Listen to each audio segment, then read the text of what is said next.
साथियों नमस्कार।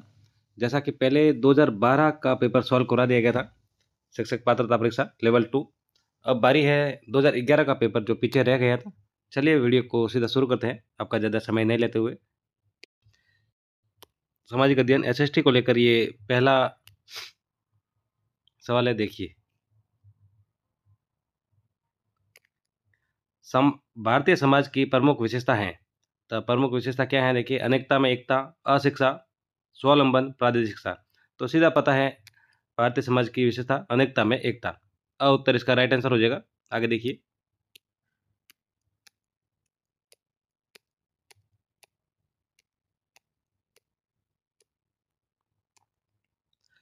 नगरीकरण के परिणाम है। नगरीकरण के परिणाम क्या हैं, तो देखिए।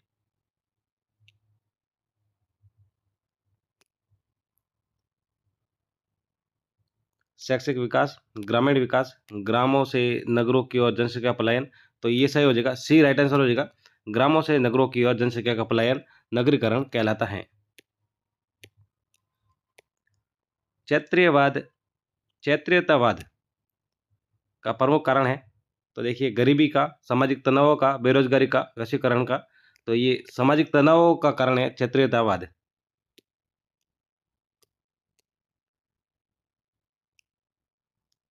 सामाजिक अध्ययन के अध्यापक को विषय वस्तु के साथ साथ ज्ञान होना चाहिए।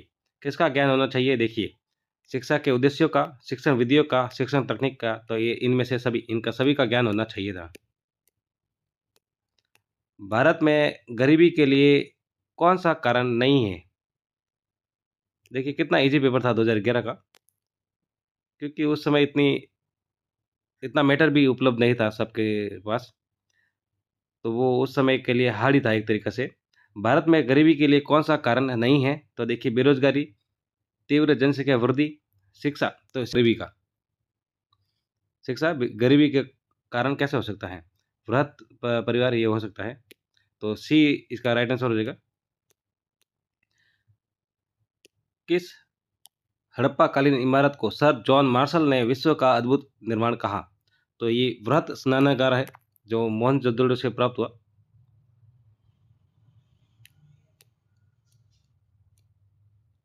इसके बारे में व्याख्या देख लेते हैं, क्योंकि सवाल इसको लेकर आता ही आता है। हड़प्पा काल में मोहनजोदड़ो से बृहत स्नानागार के साक्ष्य प्राप्त हुए हैं। जॉन मार्शल ने इस बृहत स्नानागार को एक अद्भुत निर्माण कहा। हड़प्पा स्थल से प्राप्त अन्नागार सिंधु सभ्यता की संबद्ध सबसे बड़ी इमारत है। तो सबसे बड़ी इमारत भी यही है। एक इम्पोर्टेंट सवाल आने की संभावना है, देखिए। भारत में एकता में अनेकता और अनेकता में एकता, ये कथन किसका है। ऑप्शंस आपके सामने हैं। ए एल वॉसम का, वी ए स्मिथ का, मैक्स मुलर का, जवाहरलाल नेहरू का। बताइए। तो ये कथन है वी ए स्मिथ का, याद रखिएगा। इन्होंने कहा था भारत में एकता में अनेकता और अनेकता में एकता है, ये कथन। बी राइट आंसर हो जाएगा इसका। आगे सवाल है, देखिए। निम्न में से किस सैंडो स्थल से अग्नि कुंड के साक्ष्य मिले हैं, तो अग्नि कुंड के मिले हैं कालीबंगा से। कालीबंगा से भी मिले हैं, इसमें बोनस दिया गया है, क्योंकि हड़प्पा और लगभग लोथल से भी मिले हैं। देखिए पढ़ते हैं इसकी व्याख्या को। सैंधव स्थल कालीबंगा से अग्निकुंड के साक्ष्य मिले हैं। ये स्थल राजस्थान के गंगानगर जिले में घग्गर नदी के किनारे है। ये पता है सबको।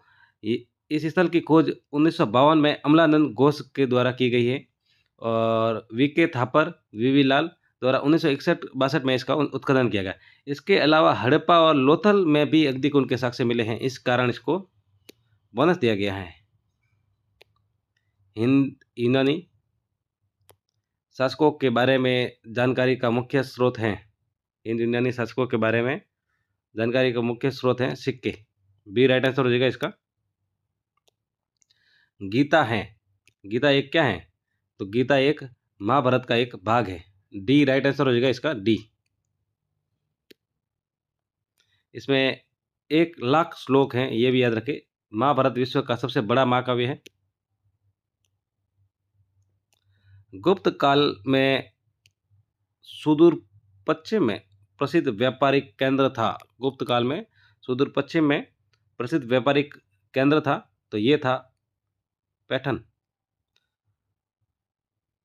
जो गुजरात राज्य में स्थित था। इसका अन्य नाम प्रतिष्ठान भी था। भारत का राष्ट्रीय चिन्ह लिया गया, ये कहाँ से लिया गया है, ये पूछा गया है। तो ये लिया गया है सारनाथ स्तंभ से। राष्ट्रीय चिन्ह कहाँ से लिया गया? सारनाथ के स्तंभ से। इसको लेकर व्याख्या देखते हैं। भारत का राष्ट्रीय चिन्ह सारनाथ के अशोक स्तंभ से लिया गया है। इस चिन्ह में 4 शेर एक दूसरे की तरफ पीठ किए हुए बैठे हैं और 26 जनवरी 1950 को इस राष्ट्रीय चिन्ह के रूप में घोषित किया गया।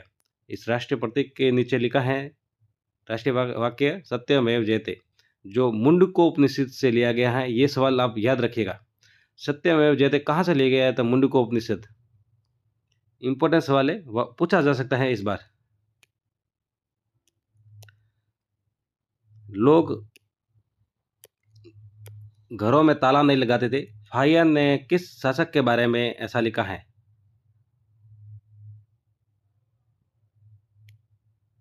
किसके शासनकाल के समय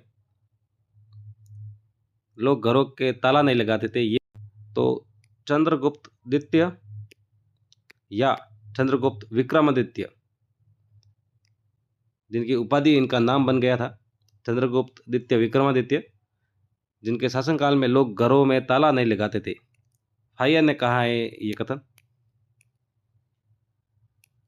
महाबलीपुरम के प्रसिद्ध मंदिर किस शासक के शासन के अंतर्गत बने? ये महाबलीपुरम का जो प्रसिद्ध मंदिर है, ये बना है पल्लव शासक के शासन के अंतर्गत बने हैं। याद रखिएगा, सवाल पूछा जा सकता है। इसके बारे में अगर पढ़े तो देखिए, रथ मंदिरों का निर्माण पल्लव वंश के शासक नरसिंह वर्मन प्रथम के द्वारा बनाया गया। भारतीय इतिहास में पहली बार लोगों के जन्म एवं मृत्यु का पंजीयन किस काल में किया गया? भारतीय इतिहास में पहली बार लोगों के जन्म एवं मृत्यु का पंजीयन किस काल में किया गया? तो ये किया गया था मौर्य काल में। इंपॉर्टेंट सवाल है, पूछा जा सकता है वापस। देखिए, इसकी व्याख्या पढ़ते हैं। तो मौर्य काल में पहली बार भारत में जनगणना कराई गई। इसके तहत लोगों ने पहली बार जन्म एवं मृत्यु पंजीयन कराया।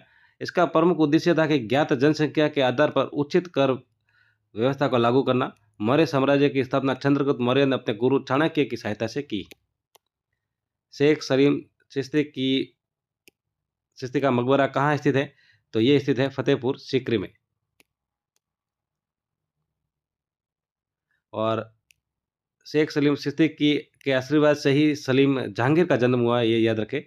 और जो शेख सलीम चिश्ती हैं वो मोइनुद्दीन चिश्ती के शिष्य थे। नूह शिपेकार के रचनाकार, तो ये अमीर खुसरो है। ये राइट आंसर हो जाएगा इसका। नूह शिपेकार के इसकी रचना है अमीर खुसरो के द्वारा की गई है। और अमीर खुसरो ने सल्तनत काल के 7 सुल्तानों का शासन काल देखा है। नूह शिपेकार के अलावा अन्य पुस्तकें हैं अमीर खुसरो की आशिका, खजाइन उल फतह। देखिए, खजाइन उल फतह को लेकर सवाल पूछा जाता है, याद रखिए। खजाइन उल फतह किसकी है? तो अमीर खुसरो की है। तुगलकनामा ये भी इनकी है। दक्षिण भारत में चिश्ती सिलसिले का प्रमुख केंद्र था। दक्षिण भारत में चिश्ती सिलसिले का प्रमुख केंद्र था, तो ये था गुलबर्गा। दक्षिण भारत में चिश्ती सिलसिले की स्थापना 1340 ईस्वी में बुरहानुद्दीन गरीब ने की थी। और दक्षिण भारत में चिश्ती सिलसिले का प्रमुख केंद्र गुलबर्गा कर्नाटक था, याद रखिएगा।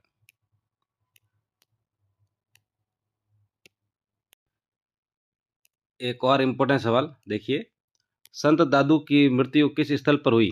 संत दादू की मृत्यु किस स्थल पर हुई? तो ये हुई थी नारायणा में। ये 1603 में इनकी मृत्यु हुई थी। राजस्थान के अजमेर के समीप नारायण नामक स्थान पर इनकी मृत्यु हुई थी, याद रखिएगा। संत जाम्बोजी का जन्म कहाँ पे हुआ? संत जाम्बोजी का जन्म ये हुआ है पिपासर। पिपासर में हुआ। पिपासर कहाँ है? तो नागौर में है। इनकी व्याख्या पढ़ते हैं, देखिए। वैष्णव संप्रदाय के संस्थापक संत जाम्बोजी को गुरु जाम्बेश्वर भगवान भी कहा जाता है। इनका जन्म 1451 ईस्वी में राजस्थान के नागौर जिले के पिपासर गांव में हुआ। इनका मकबरा राजस्थान के नागौर जिले में है। दस्तक शब्द का तात्पर्य, दस्तक क्या है? तो दस्तक का अर्थ है शुल्क मुक्त व्यापार, याद रखिएगा। शुल्क मुक्त व्यापार को दस्तक कहा जाता है। बंगाल में इस दस्तक का प्रयोग करके ब्रिटिश कंपनी ने अपने व्यापार को आगे बढ़ाया, जिसे वॉरेन हेस्टिंग ने द्वारा इसे समाप्त कर देगा, याद रखिएगा। अकबर के चित्तौड़ पर आक्रमण 1567 से 68 के समय वहाँ का शासक कौन था? तो वहाँ का शासक था महाराणा उदय सिंह। अकबर द्वारा चित्तौड़ पर आक्रमण के समय 1567-68 में वहाँ का शासक महाराणा उदय सिंह था। इनकी माता का नाम कर्णावती और पिता का नाम महाराणा सांगा था। इस युद्ध में मुगल बादशाह अकबर की विजय हुई थी। किस मुगल बादशाह के काल को हिंदी साहित्य का स्वर्ण युग कहा जाता है? देखिए, इंपॉर्टेंट सवाल है, वापस पूछा जा सकता है। किस मुगल बादशाह के काल को हिंदी साहित्य का स्वर्ण युग कहा जाता है? तो ये अकबर का काल था, जिसे हिंदी साहित्य का स्वर्ण युग कहा जाता है। स्थापत्य का स्वर्ण काल शाहजहां शासन काल को और चित्रकला का स्वर्ण काल जहांगीर के शासन काल को कहा जाता है, और हिंदी साहित्य का अकबर का। हिंदी साहित्य का अकबर का शासन काल स्वर्ण काल है, वहीं स्थापत्य का स्वर्ण काल है शाहजहां का, और चित्रकला का जो स्वर्ण काल है वो जहांगीर के शासन काल को कहा जाता है। कौन से फ्रांसीसी यात्री ने 6 बार भारत की यात्रा की? तो ये की है ट्रेवरनियर ने। मुगल काल में भारत की 6 बार यात्रा की थी इन्होंने। आईने अकबरी में अबुल फजल ने मनसबदारों की कितनी श्रेणियों का उल्लेख किया? आईने अकबरी में अबुल फजल ने 33 श्रेणियों का उल्लेख किया है मनसबदारों की।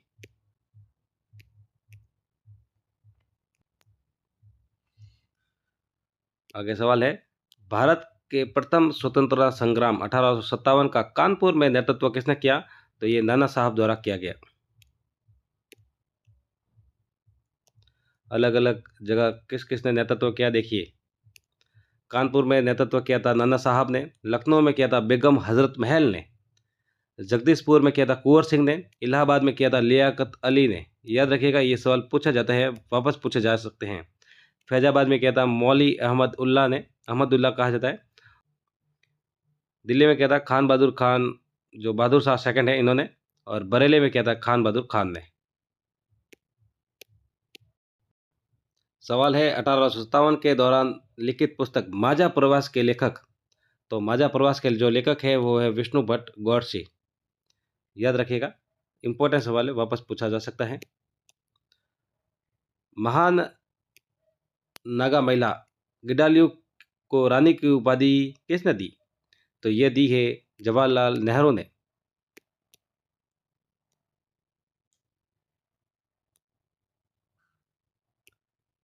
महात्मा गांधी ने अपनी आत्मकथा किस भाषा में लिखी?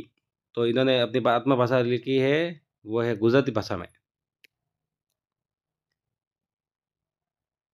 महात्मा गांधी ने अपनी आत्मकथा मूलतः गुजराती भाषा में लिखा, और गांधी जी की आत्मकथा है माई एक्सपेरिमेंट विथ ट्रूथ। इस पुस्तक का हिंदी रूपांतर है सत्य के साथ मेरा प्रयोग। गांधी जी की आत्मकथा का अंग्रेजी अनुवाद महादेव देसाई ने किया। आगे सवाल है, ब्रिटिश संसद ने किस वर्ष कानून पास कर ईस्ट इंडिया कंपनी के सारे अधिकार छीन लिए? देखिए, तो ये 1858 की बात है, जब ब्रिटिश संसद ने कानून पास कर ईस्ट इंडिया कंपनी के सारे अधिकार छीन लिए थे। क्या हुआ था, देखिए। भारत से कंपनी का शासन समाप्त कर दिया गया था, और भारत सत्ता ब्रिटिश क्राउन को स्थानांतरित कर दिया गया, और ब्रिटिश सरकार द्वारा अपने प्रतिनिधि के रूप में वायसराय की नियुक्ति की, और प्रथम वायसराय थे लॉर्ड कैनिंग। ये सवाल भी पूछा जाता है। भारतीय संविधान कब लागू किया गया? तो भारतीय संविधान है वो लागू किया 26 जनवरी 1950 को। इसका कितना समय लगा? 2 वर्ष 11 माह 18 दिन लगे थे संविधान बनने में। भारतीय संविधान भाग 4 का अनुच्छेद 51A में नागरिकों को कितने मूल कर्तव्य वर्णित हैं? तो ये 11 मूल कर्तव्य जो है वर्णित है इसमें। 42वें संविधान संशोधन 1976 में स्वर्ण सिंह के सुझाव पर मौलिक कर्तव्यों को भारतीय संविधान में शामिल किया गया था, और 12 में मौलिक कर्तव्य 10 थे, और इसके तहत अभी 11 हो गए। संविधान निर्माता सभा की पहली बैठक कब हुई? सर्वा संविधान निर्माती सभा की पहली बैठक कब आयोजित हुई? तो ये 9 दिसंबर 1946 को पहली बैठक आयोजित हुई। कई बार ये सवाल पूछा जाता है और ये भी पूछा जाता है कि इसके स्थायी सदस्य कौन है, अस्थायी सदस्य कौन है? तो देखिए, जो पहली बैठक है 9 दिसंबर 1946 को आयोजित हुई और इस सभा के अध्यक्ष थे सचिदानंद सिन्हा। ये थे अस्थायी और 11 दिसंबर 1946 को डॉक्टर राजेंद्र प्रसाद को स्थायी जो अध्यक्ष नियुक्त किया गया था। भारतीय संविधान संशोधन 44वां जो संशोधन है के पश्चात मूल अधिकारों की संख्या है, तो मूल अधिकारों की संख्या इसके बाद है 6। मूल अधिकारों की संख्या 7 थी, परंतु 44वें संविधान संशोधन 1978 के द्वारा संपत्ति के अधिकार को मूल अधिकारों की श्रेणी से निकालकर अनुच्छेद 300 क के रूप में वैधानिक कानून के तहत स्थापित कर दिया गया। वर्तमान में मूल अधिकारों की संख्या 6 है। तो किस संविधान संशोधन के तहत हटाया गया? तो 44वें संविधान संशोधन 1978 के तहत इसे हटाया गया। भारतीय संविधान की कौन सी विशेषता नहीं है? तो देखिए, प्रजातांत्रिक पद्धति है, मूल अधिकार एवं कर्तव्य है, प्रत्येक नागरिक को रोजगार की सुरक्षा, ये नहीं है। जो विशेषता नहीं है तो ये सी राइट आंसर हो जाएगा इसका। और स्वतंत्र न्यायपालिका ये भी है। राजस्थान में लोकसभा के निर्वाचित सदस्यों की संख्या, तो लोकसभा में है 25 और राज्यसभा में 10। ये 2011 में भी सवाल पूछा गया था, 2012 में पूछा गया और ये सवाल भी वापस रिपीट हुआ है। भारतीय राष्ट्रपति चुनाव जो चुना जाता है वो है संसद के दोनों सदनों और राज्य विधानसभा के निर्वाचित सदस्यों द्वारा। और कथन में कई बार पूछा जाता है मनोनीत सदस्य द्वारा, जो असत्य कथन हो जाता है, तो याद रखिएगा ये निर्वाचित सदस्यों द्वारा राष्ट्रपति चुना जाता है। भारत का सर्वोच्च कौन है? तो ये सर्वोच्च सेनापति है राष्ट्रपति। भारत में सर्वोच्च न्यायालय के मुख्य न्यायाधीश की नियुक्ति कौन करता है? तो ये करता है राष्ट्रपति। राज्यसभा का सभापति कौन होता है? तो राज्यसभा का जो सभापति है वो होता है उपराष्ट्रपति। इसके साथ आप ये बात जरूर याद रखें कि जो उपराष्ट्रपति होता है राज्यसभा का सभापति होता है, परंतु ये राज्यसभा का सदस्य नहीं होता है। कथन में कई बार पूछा जाता है ये, इस लाइन को खास याद रखिएगा। इसका कार्यकाल सभापति के रूप में तब तक होता है जब तक उसका उपराष्ट्रपति का कार्यकाल होता है। पृथ्वी का सबसे बड़ा महाद्वीप है, तो पृथ्वी का सबसे बड़ा महाद्वीप है एशिया। यू आकार की घाटी निर्मित होती हैं, तो यू आकार की घाटी जो है वो हिमानी द्वारा निर्मित होती हैं, याद रखिएगा। परतें किन चट्टानों में होती हैं? जो परतें हैं वो होते हैं अवसादी चट्टानों में होती हैं। अवसादी चट्टानों को परतदार चट्टान कहते हैं क्योंकि इनमें परतें पाई जाती हैं। इसी प्रकार चट्टानों में जीवाश्म उपस्थिति होती है, जिससे जीवाश्म ईंधन प्राप्त किया जाता है। अवसादी चट्टानों का निर्माण आग्नेय और रूपांतरित चट्टानों के अपक्षय और अपरदन से निर्मित होता है। वायुमंडल की सबसे निचली परत, तो सबसे नीचे परत होती है वो होती है सौर मंडल। देखिए, कुछ इस तरह से ये वायुमंडल का सब मंडल होते हैं। सबसे पृथ्वी, सौर मंडल, समताप मंडल, मध्य मंडल, आयनमंडल और बहिर्मंडल।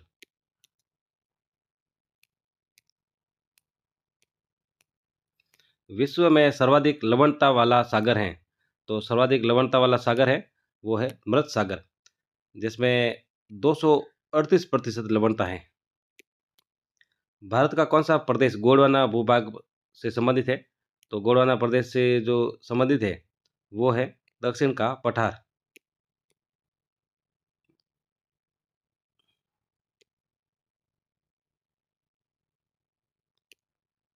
सुंदरी वृक्ष किस प्रकार के वनों में पाया जाता है? तो ये पाया जाता है ज्वारी वन में। सुंदरी वृक्ष ज्वारीय वनों में पाए जाते हैं।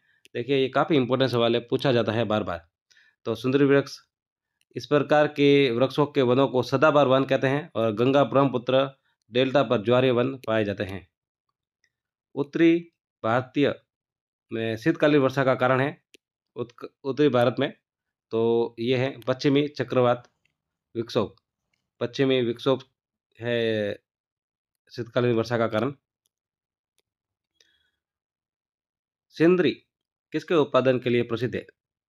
सिंदरी किसके लिए प्रसिद्ध है? तो ये हैं रासायनिक उर्वरक के लिए।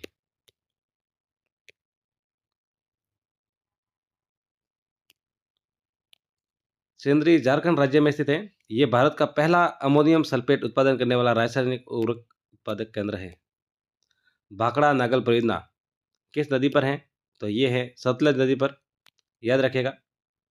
और किन राज्यों में है ये? तो ये पेहरा, याद रखिएगा, पेहरा, पंजाब, हरियाणा और राजस्थान। राजस्थान में सोयाबीन के प्रमुख उत्पादक जिले हैं। तो ये कोटा, बारां, ये प्रमुख उत्पादक हैं। राजस्थान में सोयाबीन उत्पादक जिले कोटा प्रथम और बारां द्वितीय स्थान है। राजस्थान का गंगानगर जिला गेहूं उत्पादन और हनुमानगढ़ जिला चावल उत्पादन में प्रथम है। राजस्थान में किस जिले में टंगस्टन उत्पादन होता है? तो टंगस्टन होता है डेगाना, नागौर। और वही भीलवाड़ा, उदयपुर में चांदी उत्पादन और जयपुर में लोहे उत्पादन किया जाता है। वर्षा जल संग्रहण लाभदायक है। तो ये भूमिगत जल सुधारने के लिए। अरावली का दूसरा उच्चतम शिखर है। तो ये है शेर, याद रखिएगा। ये सिरोही जिले में है।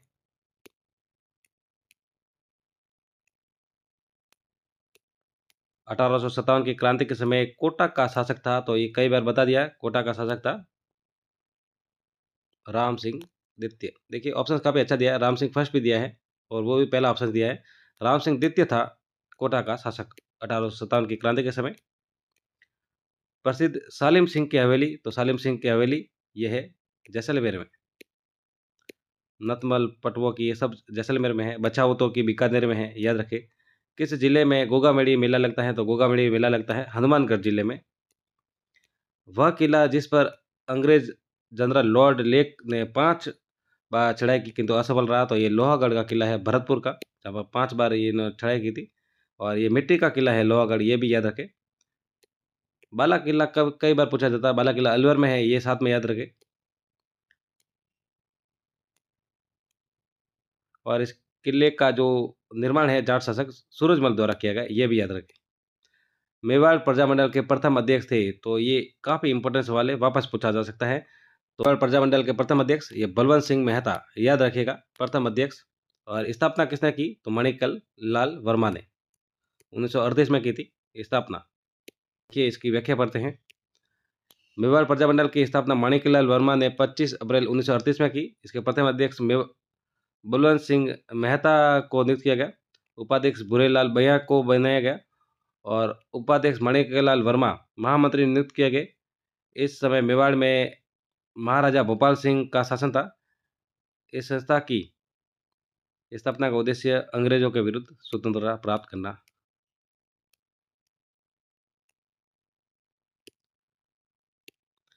थैंक यू दोस्तों, मिलते हैं दूसरे वीडियो में। वीडियो अच्छा लगे तो चैनल को सब्सक्राइब करना ना भूलें। Thank you. साथियों नमस्कार, स्वागत है आपका हमारे चैनल पर। ये राजस्थान शिक्षक पात्रता परीक्षा लेवल 2 परीक्षा 2012 में हुई थी। व्याख्या सहित इस पेपर को सॉल्व करेंगे, तो वीडियो को शुरू करते हैं, आपका ज़्यादा समय नहीं लिया जाएगा। ये एग्ज़ाम हुआ था 9 सितंबर 2012 को। चलिए वीडियो को शुरू करते हैं। देखिए इसमें हम एसएसटी को लेकर ये वीडियो बनाया जा रहा है। एसएसटी का पेपर सॉल्व कराया जा रहा है। इसके बाद हम ट्राई करेंगे साइकोलॉजी का पेपर भी सॉल्व करा दे। व्याख्या सहित पूरा आंसर देखेंगे। देखिए पहला सवाल, भारतीय संस्कृति में 20वीं शताब्दी का तीसरा दशक महत्वपूर्ण रहा क्योंकि, मैं ऑप्शंस नहीं बोलूँगा, साथ में सीधा आंसर बता रहा हूँ, उसको व्याख्या सहित देखेंगे। तो ये है सिंधु सभ्यता की खोज हुई थी 20वीं शताब्दी में, इसलिए तीसरा दशक महत्वपूर्ण रहा था। और जिस प्रश्न में व्याख्या इंपॉर्टेंट नहीं रहेगी वो व्याख्या नहीं बताई जाएगी। तो 20वीं शताब्दी के तीसरे दशक में सिंधु सभ्यता की खोज की गई थी। सिंधु सभ्यता की खोज सर्वप्रथम 1921 में दयाराम साहनी ने की थी। ये भी सवाल कई बार पूछा गया है, ये भी याद रखें। इसकी खुदाई सर जॉन हर्बर्ट मार्शल के नेतृत्व में दयाराम साहनी, माधव स्वरूप वत्स द्वारा की गई। ये आप नाम याद रखें क्योंकि सीधा सवाल आता है कि सिंधु घाटी सभ्यता से संबंधित है और इनके नाम दे दिए जाते हैं, ग्रुप में नाम दे दिए जाते हैं, तो एक आधा अलग नाम दे दिया जाएगा, तो आप ध्यान रखिएगा। आगे देखिए, निम्न में से कौन सा कथन असत्य है? असत्य कथन देखना है तो हम देखते हैं कि कौन सा सत्य है, क्योंकि सत्य की जानकारी हमें होनी जरूरी है। जैसे आंसर है ये असत्य कथन है।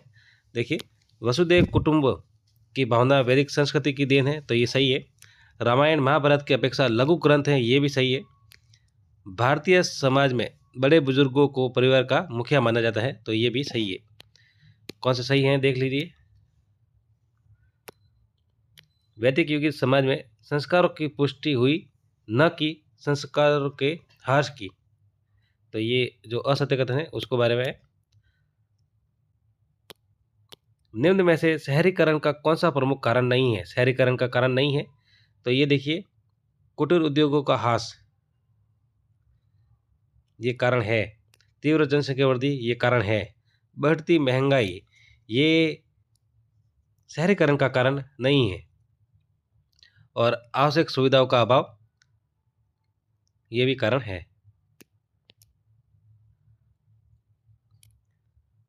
तो इसके बारे में तो क्या व्याख्या करनी है आप देख लीजिए। आगे देखते हैं, निम्न में से कौन सी सभ्यता हड़प्पा सभ्यता की समकालीन थी? तो ये मिस्र की सभ्यता है जो हड़प्पा सभ्यता के समकालीन थी। इसके बारे में पता है क्योंकि हड़प्पा सभ्यता को लेकर अक्सर सवाल पूछे जाते हैं। मिस्र की सभ्यता हड़प्पा सभ्यता के समकालीन थी। मिस्र सभ्यता स्थल से हड़प्पाकालीन वस्तुओं के अवशेष प्राप्त हुए हैं जो समकालीन होने के साक्ष्य प्रस्तुत करते हैं। आगे सवाल है, भारतीय समाज में महिलाओं की स्थिति में सुधार की दिशा में किए गए प्रयासों के संदर्भ में निम्न में से कौन सा कथन सही नहीं है? सही नहीं कथन है वो देखना है हमें। तो देखिए, कथन पढ़ते हैं। मद्रास प्रेसिडेंसी में वीरेशलिंगम पुतुल ने विधवा विवाह के समर्थन में एक संगठन बनाया था। जवाहरलाल नेहरू और सुभाष चंद्र बोस ने महिलाओं के लिए अधिक स्वतंत्रता एवं मांगों का समर्थन किया। आगे है,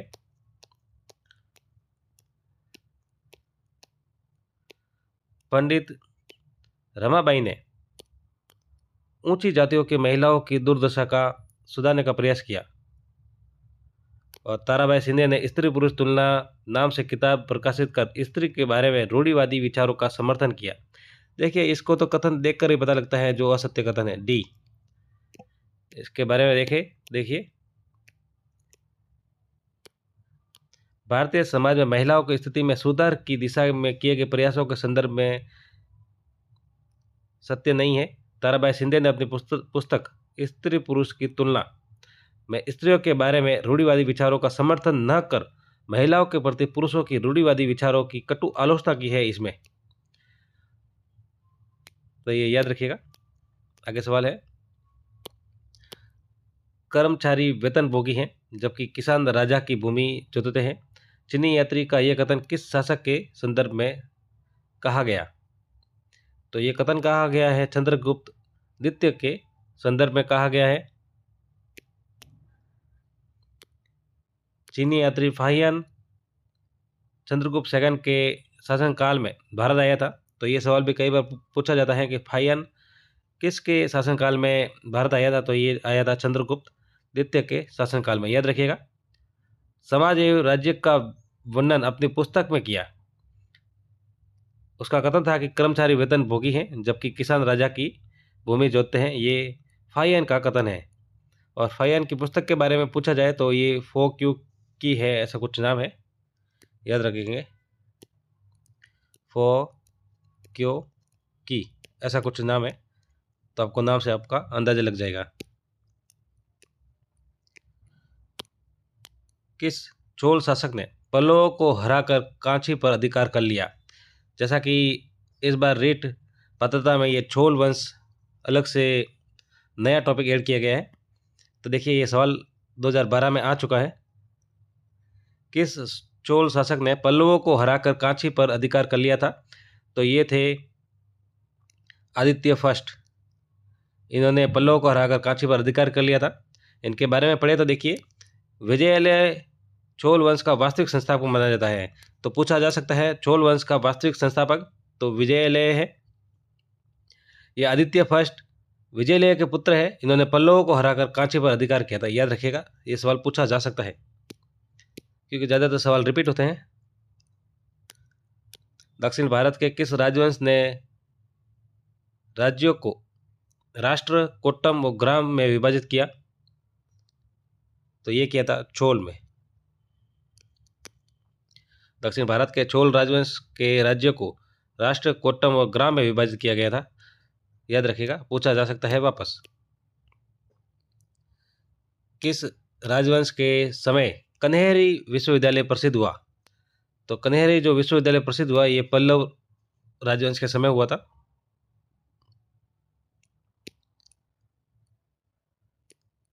और ये विश्वविद्यालय है महाराष्ट्र राज्य में, ये भी साथ में याद रखें। आगे सवाल है, रामपुरवा का वृषभ शीर्ष वाला अशोक स्तंभ किस राज्य में है? इंपॉर्टेंट सवाल देखिए, रामपुरवा का वृषभ शीर्ष वाला अशोक का स्तंभ किस राज्य में स्थित है? तो ये बिहार में स्थित है। याद रखिएगा, इंपॉर्टेंट सवाल है, रिपीट होने की पूरी आशंका है। इसके बारे में पढ़े तो रामपुरवा का वृषभ शीर्ष वाला अशोक स्तंभ बिहार राज्य में पश्चिमी चंपारण जिले में स्थित है। निम्न में से सगुण भक्ति का प्रचारक संत था। सगुण भक्ति का प्रचारक संत था तो ये थे निम्बार्क। याद रखिएगा, निम्बार्क सगुण भक्ति के प्रचारक थे, जबकि कबीर, नानक और दादू ये निर्गुण भक्ति के प्रचारक थे। सवाल वापस पूछा जा सकता है। ज़्यादातर सवाल रिपीट होते हैं, कुछ थोड़े बहुत फेरबदल हो जाती है, तो आप अच्छे से देखिए। इसमें हम 2012 से अभी तक जितने भी पात्रता परीक्षा के जितने पेपर हुए हैं वो सभी एसएसटी के करवा रहे हैं। इसके बाद साइकोलॉजी की भी सीरीज एक बार साथ में चलाएंगे, कोशिश करेंगे पूरी व्याख्या शायद वो भी होगा। मुगल कालीन कला के बारे में कौन सा कथन असत्य है? तो कौन सा कथन असत्य है? तो देखिए, बीजापुर में इब्राहिम रोजा है, सही है। अकबर ने फतेहपुर सीकरी 1585 के बाद बनवाई, तो ये गलत हो जाएगा क्योंकि ये लगभग बनाई थी 1569 में। अकबर का मकबरा सिकंदरा में है, ये भी सही है। शाहजहां ने दिल्ली में तख्ते ताउस बनाया, ये भी सही है। देखिए इसकी जो व्याख्या है, असत्य कथन है। फिर फतेहपुर सीकरी की स्थापना मुगल बादशाह अकबर ने की वर्ष 1569 में। बीजापुर में इब्राहिम रोजा का निर्माण इब्राहिम आदिल शाह सेकंड ने करवाया था। तो आप ये साथ में याद रखिएगा, फतेहपुर सीकरी की स्थापना किसने कराई? अकबर ने। और कब कराई? तो 1569 में करवाई, ये साथ में याद रखें। महाराणा प्रताप की मृत्यु के समय आयु थी, देखिए क्या आयु थी महाराणा प्रताप के मृत्यु के समय? तो उनका जन्म हुआ था 9 मई 1540 को और मृत्यु हुई 1597 को। उस समय इनकी आयु थी 57 ईयर। महाराणा प्रताप की मृत्यु के समय 57 ईयर उनकी आयु थी। देखिए एक ही सवाल में आपके 2-3 सवाल क्लियर हो रहे हैं। वीडियो अच्छा लगे और थोड़ी मेहनत अच्छी लगे तो आप चैनल को सब्सक्राइब जरूर कर दीजिएगा। सन 1800 के आसपास भारतीय निर्यात में सूती कपड़े का प्रतिशत 30 था, जो 1870 की ईस्वी तक घटाकर कितना प्रतिशत रह गया? तो ये रह गया था 13% रह गया था।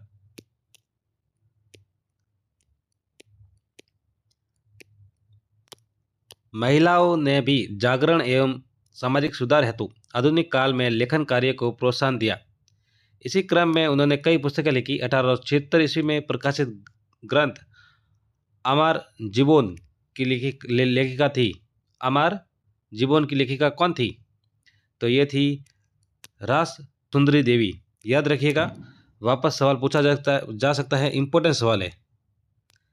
अमार जीबोन की लेखिका रास सुंदरी थी। इसके बारे में व्याख्या तो जरूर पढ़नी ही पड़ेगी। रास सुंदरी देवी के द्वारा अमार जीवन माई लाइफ आत्मकथा नामक पुस्तक की रचना की गई। इस पुस्तक में महिलाओं के जागरण व सामाजिक सुधारों का वर्णन किया गया। तो सवाल कुछ इस तरह से भी आ सकता है, देखिए कि अमर जीवन राज सुंदरी देवी की जो पुस्तक है उसमें इन्होंने किसका वर्णन किया? महिलाओं के जागरण और सामाजिक सुधारों का इसमें वर्णन किया है। भारतीय संविधान को अंगीकृत किया गया, तो इसमें संविधान सभा द्वारा, भारतीय संविधान को अंगीकृत किया गया संविधान सभा द्वारा। भारतीय संविधान को संविधान सभा द्वारा अंगीकृत किया गया। भारतीय संविधान 26 नवंबर 1949 को बनकर पूर्ण हो गया था और 26 जनवरी 1950 को लागू किया गया। ये तो सबको पता ही है। पंथ निरपेक्ष शब्दावली जिसे बाद में जोड़ा गया का उल्लेख भारतीय संविधान के किस भाग में है? देखिए, ये सवाल कई बार रिपीट हुआ है तो वापस भी रिपीट हो सकता है। तो ये प्रस्तावना उद्देशिका में ये मिलता है और इसके बारे में पढ़े तो 42वें संविधान संशोधन कब हुआ था? 1976 में हुआ था। 42वां संशोधन के द्वारा भारतीय संविधान में प्रस्तावना में पंथ निरपेक्ष शब्द जोड़ा गया, 42वें से जोड़ा गया है। आगे सवाल है, बालकों के अधिकार बिल 1992 का कौन सा अनुच्छेद ये कहता है कि मुझे मेरे अधिकारों को जानने का अधिकार है? अनुच्छेद 42 के तहत, 42 अनुच्छेद है, इसके तहत ये कहता है कि मुझे मेरे अधिकारों को जानने का अधिकार है। इसको व्याख्या सही समझते हैं। बालकों के अधिकार बिल 1992 के अनुच्छेद 42 के अनुसार प्रत्येक बालक को उसे अधिकार जानने का अधिकार है। ये भी याद रखें, बालकों के अधिकार का बिल कब आया था? 1992 में आया, ये साथ में याद रखें। निम्न में से कौन सा मौलिक अधिकार नहीं है? कौन सा मौलिक अधिकार नहीं है? देखिए, जो मतदान का है ये मौलिक अधिकार नहीं है। बाकी देखिए, समानता का अधिकार मौलिक अधिकार है, स्वतंत्रता का अधिकार है, संवैधानिक उपचारों का अधिकार है। ये मतदान का अधिकार ये मौलिक अधिकार नहीं है, तो सी राइट आंसर हो जाएगा इसका। भारतीय संविधान में 6 प्रकार के मौलिक अधिकार प्रदान किए गए हैं जिसमें मतदान का अधिकार शामिल नहीं है। ये अधिकार एक संवैधानिक अधिकार है।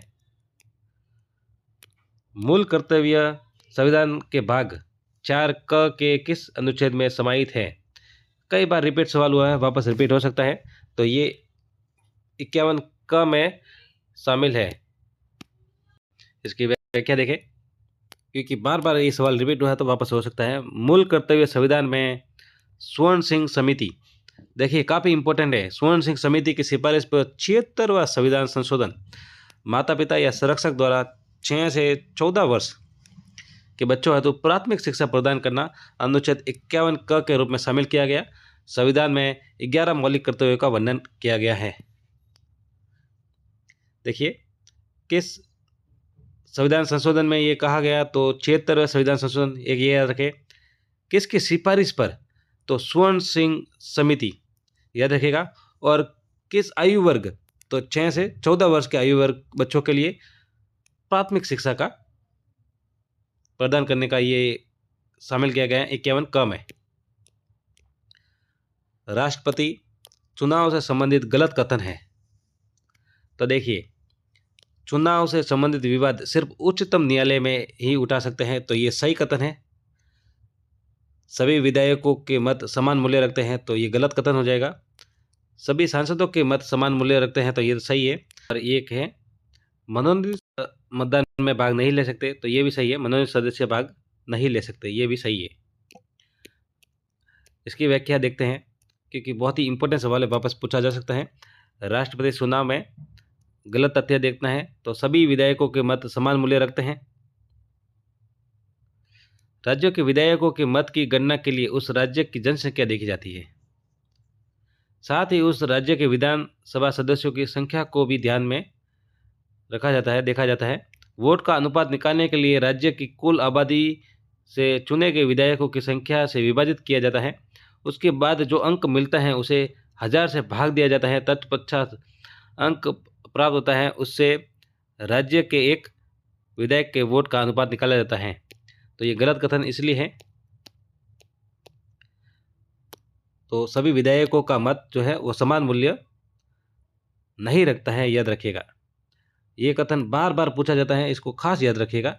लेकिन सांसदों का मत है जो समान मूल्य रखता है और मनोनीत सदस्य इसमें भाग नहीं लेते। पंचायती राज संस्थाओं को प्रभावी एवं सशक्त बनाने के लिए 73वां संविधान संशोधन किस वर्ष पारित किया गया? तो ये पारित किया गया 73 संविधान 1992 में पंचायती राज व्यवस्था में। जो ग्राम पंचायतों के लिए 73वां और नगर पालिका के लिए 74वां संविधान संशोधन है, याद रखिएगा। 73वां संविधान संशोधन को 20 अप्रैल 1993 को राष्ट्रपति की स्वीकृति प्राप्त हुई और 24 अप्रैल 1993 को 73वां संविधान संशोधन अधिनियम लागू किया गया। इस डेट को खास याद रखिएगा। रीट पात्रता परीक्षा में इसको लेकर अलग से सीधा सिलेबस में दिया गया है 73वां और 74वां संविधान संशोधन। तो 73वां संविधान संशोधन है वो 24 अप्रैल 1993 को ये संविधान अधिनियम लागू हुआ है और इसके प्रत्येक वर्ष 24 अप्रैल को पंचायती राज दिवस मनाया जाता है। याद रखिएगा, बहुत ही ज़्यादा इंपॉर्टेंट है, वापस पूछा जा सकता है। राजस्थान में अगस्त 2010 में हुए स्थानीय निकायों के चुनाव में महिलाओं के आरक्षण का कितना प्रतिशत का लाभ उठाया गया? तो ये 50%। राजस्थान में नगर निगम के प्रमुख को कहते हैं?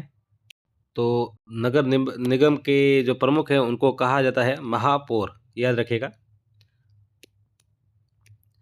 जैसा कि मैंने राजस्थान अध्ययन के जो वस्तुनिष्ठ प्रश्न कराए हैं उसमें काफ़ी सवाल देखने को मिल रहे हैं। जैसा कि आपने अगर वो वीडियो देखे हैं तो आपको दिख रहे होंगे वो सवाल। राजस्थान में विधानसभा के सदस्यों की कुल संख्या है तो ये 200।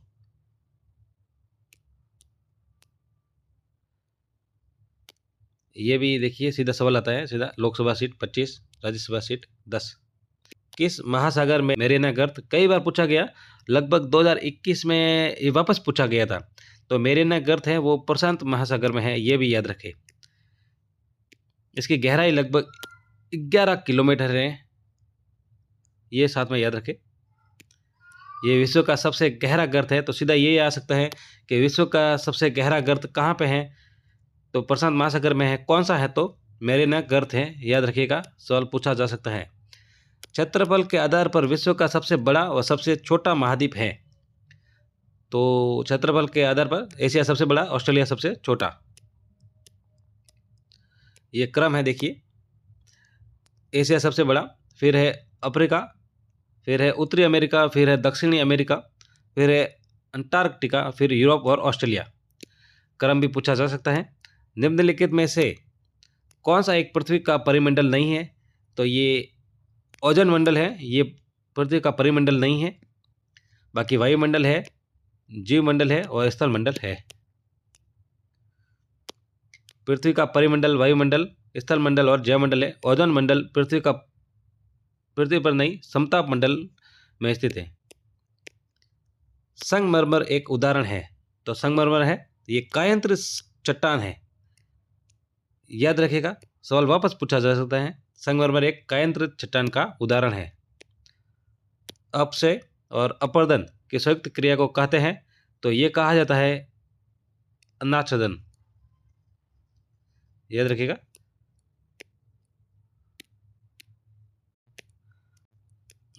साथियों, वीडियो अच्छा लगे तो चैनल को सब्सक्राइब जरूर करें।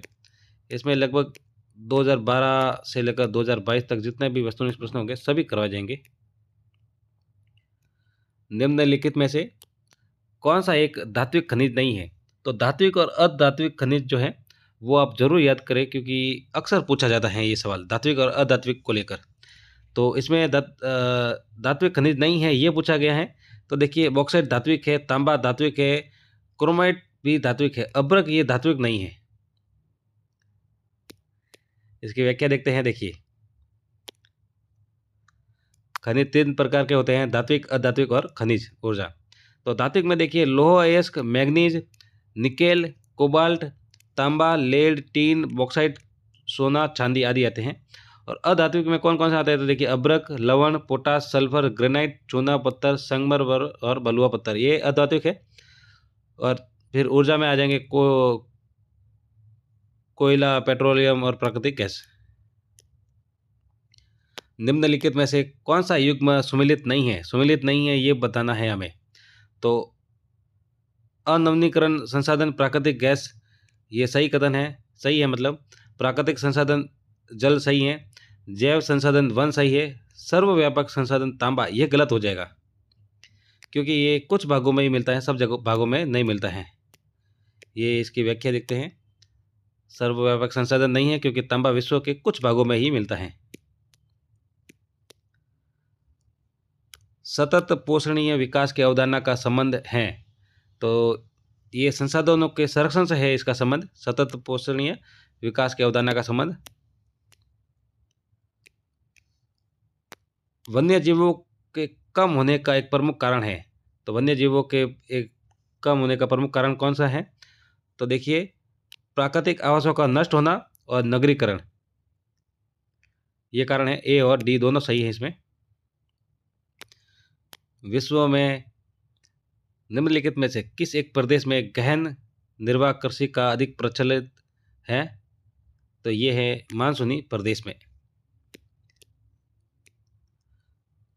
कौन सा भू आकार विश्व की छत के नाम से जाना जाता है? तो ये मेरा फेवरेट सवाल है, क्योंकि मैं जब स्कूल में था तब ये सवाल काफ़ी पूछा करता था। पामीर का पठान, भू आकार में विश्व की छत कहा जाता है पामीर के पठान को। भारत के किस राज्य में ग्रीष्म ऋतु में सामान्यतः काल वैसाखी हवाएं पाई जाती हैं? देखिए, ये सवाल वापस रिपीट हुआ है, 2-3 बार रिपीट हुआ है, और अलग अलग परीक्षा में बार बार सवाल पूछा जाता है हवाओं को लेकर, और काल वैसाखी को लेकर अक्सर सवाल वापस आया है, रिपीट हुआ है। तो काल वैसाखी हैं जो है पश्चिम बंगाल और असम, ये दोनों हवाएं चलती हैं। ए और बी इसका राइट आंसर हो जाएगा। भारत के किस क्षेत्र में पशु मिलता है? यह पशु कहाँ पे मिलता है? तो ये मिलता है लद्दाख में, याद रखिएगा। निम्नलिखित में से किस एक स्थान पर एंटीबायोटिक दवाओं की उत्पादन इकाई है? तो ये ऋषिकेश जो उत्तराखंड में है, यहाँ पर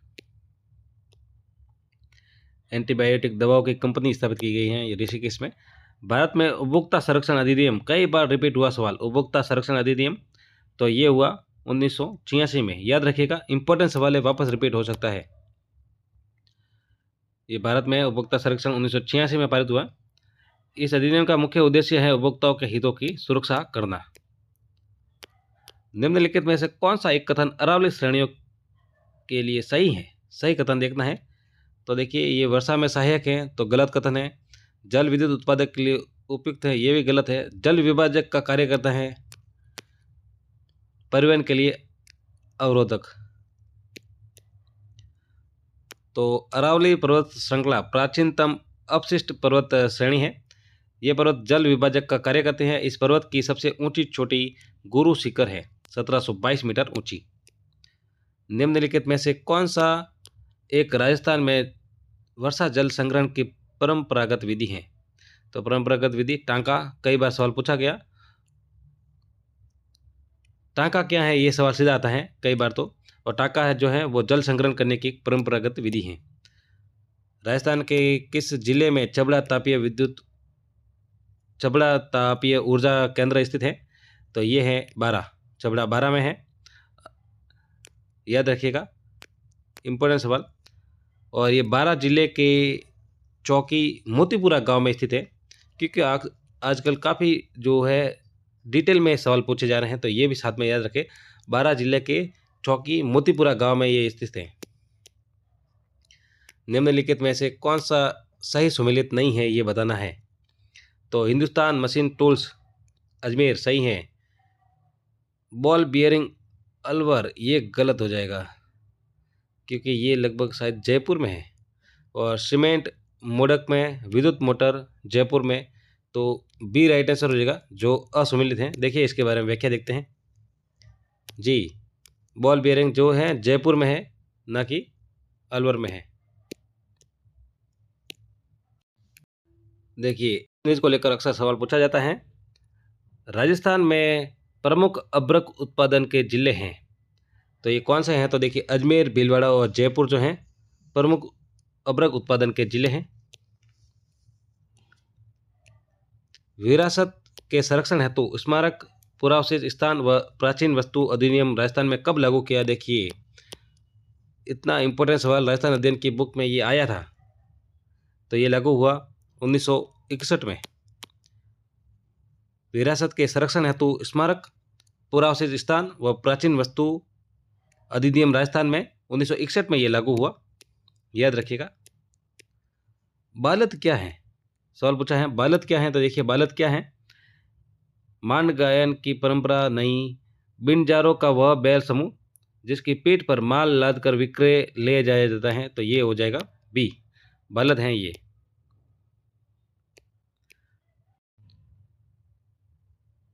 जननायक माणिक्यलाल वर्मा के बारे में कौन सा कथन असत्य है?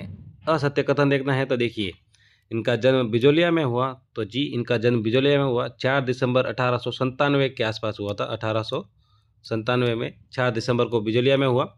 इन्होंने अपना जीवन एक किसान के रूप में शुरू किया, ये गलत हो जाएगा। इन्होंने अपना जीवन किसान के रूप में शुरू नहीं किया। जो बिजोलिया किसान आंदोलन से लंबे समय तक संबंध रहे, तो ये भी सही है। और स्वतंत्रता प्राप्ति के पश्चात ये वृहत राजस्थान के प्रधानमंत्री बने, ये भी गलत हो जाएगा।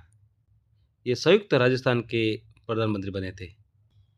कुमात असावा वर्मा शास्त्री, वर्मा तीसरा नंबर पर बने थे, माणिक्यलाल वर्मा। यानी कि बी और डी जो है असत्य कथन हो जाएंगे।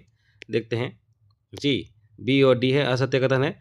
जननायक माणिक्यलाल वर्मा 4 दिसंबर 1857 को इनको बिजोलिया में इनका जन्म हुआ, भीलवाड़ा में। कई बार पूछा जाता है बिजोलिया का संबंध है, तो भीलवाड़ा में है, ये भी याद रखें। राजस्थान में एक कायस्थ परिवार में हुआ था इनका जन्म, और इन्होंने अपना जीवन एक किसान के रूप में प्रारंभ न कर शिक्षा ग्रहण कर के उपरांत नौकरी कर ली थी इन्होंने। वे बिजोलिया किसान आंदोलन के लंबे समय तक जुड़े रहे हैं। राजस्थान की अमूल्य साहित्यिक धरोहर वातारी फुलवाड़ी कितने खंडों में उपलब्ध हुए? देखिए कितना अच्छा सवाल है, इसमें बोनस दिया गया था सवाल में। तो ये वातारी फुलवाड़ी है, वो है विजयदान देथा की ये रचना है। ये 14 खंडों में उपलब्ध है, याद रखिएगा 14 खंडों में, क्योंकि ऑप्शंस में नहीं था, तो 14 खंडों में है, याद रखिएगा। तो पूछा जा सकता है इस बार। ऐतिहासिक स्थल मानगढ़ राजस्थान के किस जिले में है? मानगढ़ ये बांसवाड़ा में स्थित है, याद रखिएगा। मानगढ़ कांड आपको याद होगा। सामाजिक विज्ञान के अध्ययन की आवश्यकता है, अभी टीचिंग मेथड को लेकर सवाल शुरू हो गए हैं।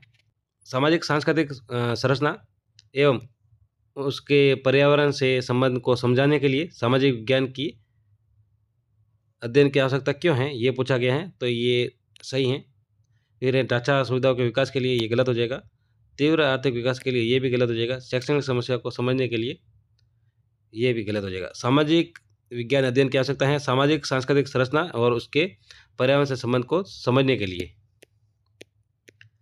निम्नलिखित में से सामाजिक विज्ञान की नवीन संकल्पना कौन सी है? तो नवीन कौन सी है देखिए, तथ्यात्मक सूचनाओं को एकत्र करना, सामाजिक प्रथाओं का अध्ययन करना, मानवीय संबंधों का अध्ययन एवं समाज में को श्रेष्ठ बनाना, और अंतर्राष्ट्रीय संबंधों का अध्ययन करना। तो सी इसका राइट आंसर हो जाएगा। सामाजिक विज्ञान की नवीन संकल्पना है मानवीय संबंधों का अध्ययन और समाज को श्रेष्ठ बनाना। सामाजिक विज्ञान कक्षा कक्ष की प्रमुख आवश्यकता क्या है? तो प्रमुख आवश्यकता क्या है देखिए, स्थिति, बनावट एवं स्थान, ये सही है।